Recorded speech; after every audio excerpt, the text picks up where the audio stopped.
Hi, everybody. Mrs. Davis. Today's daily reflection from A Grateful Heart Unwrapping Life's Gifts by Sandra Shuck Garant is called Peace.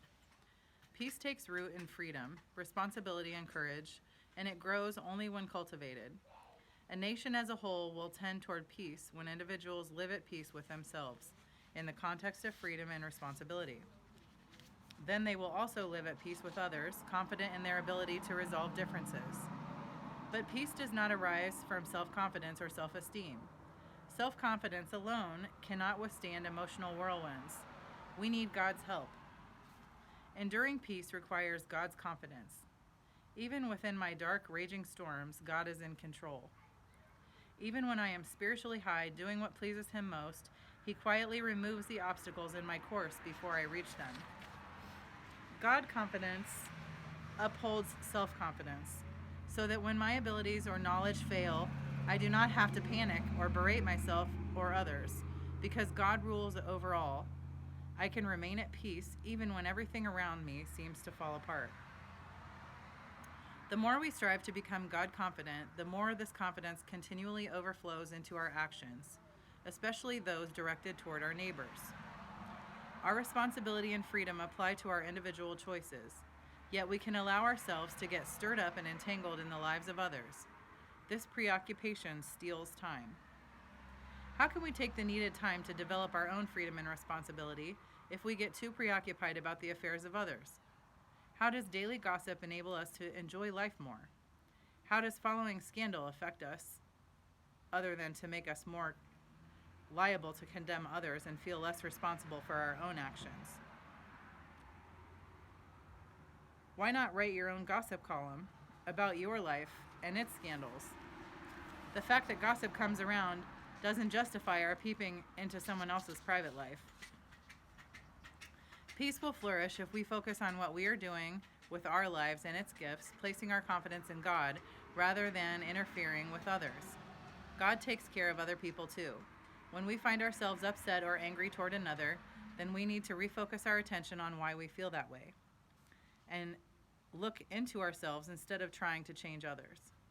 For instance, if I'm angry because my children keep interrupting me so that I lose my place in writing, then I can recall those times that I have interrupted them or others. Why do I interrupt others? Because I think I have the right? Because I judge that what I have to say is more important? Because I want to control them? On an individual level, a hostile act should encourage us to counter it with a peaceful act. If another driver rudely cuts me off, then I can counterattack by showing extra courtesy to that driver and others around me. An "I'll show him" attitude drags us farther away from peace. If my children keep interrupting, I can firmly but politely explain that I expect some quiet time now, but I'll gladly listen to them later without interrupting them. If I yell at them, then they'll end up in tears and I'll be too distracted to continue writing. Or I can allow the interruption to lead me to a different joy, that of being with a young saint in the making.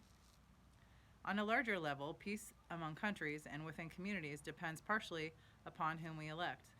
Wise citizens elect political leaders possessing high moral standards, and peace is not always the solution.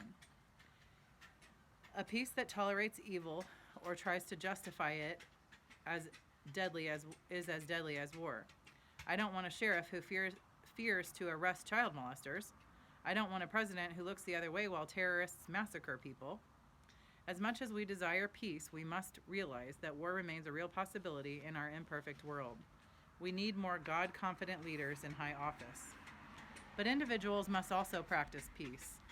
If I am not at peace, how can I give it to others? If anxiety rules me, then what have I done with my God confidence?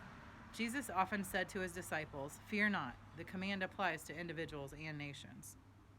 Peace will increase our freedom and our enjoyment of people as gifts. Imagine a world where we didn't need locks and people could enjoy a moonlit stroll down any street. Imagine children being able to talk to their parents about their problems and triumphs. Imagine armies becoming obsolete. Imagine a world where we could turn toward God and see ourselves as He sees us. That's freedom from deception and freedom for joy.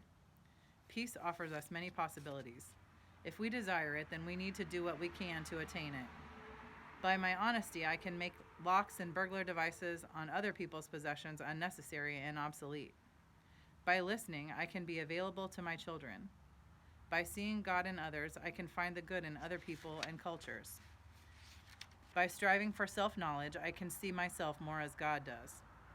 These acts, multiplied by many people, will make the world a more peaceful place. Well, I hope that there was something helpful in that for you today. And I will post the To Think and Pray About questions on Jupiter this evening. And I hope you all have a wonderful weekend. And I look forward to hearing from you and talking with you soon.